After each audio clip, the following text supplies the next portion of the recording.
I catch you.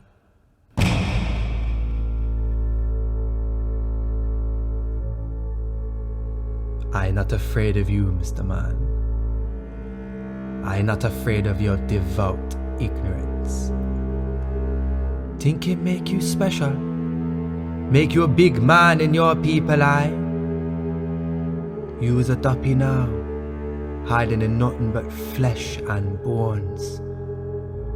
You never should assume the bad man swagger save you.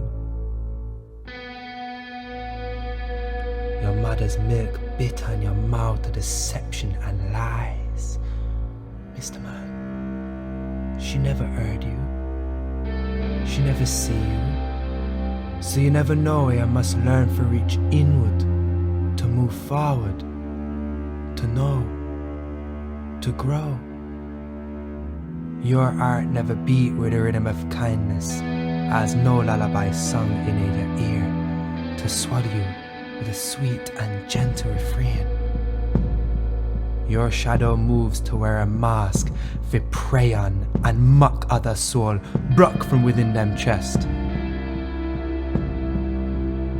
What am I me now, Mr. Man?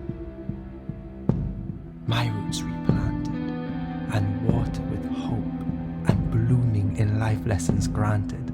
My rebirth is now center stage to your demise.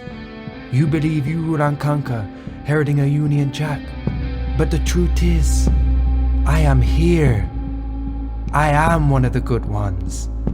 And I rise, oh yes, Mr. W.E.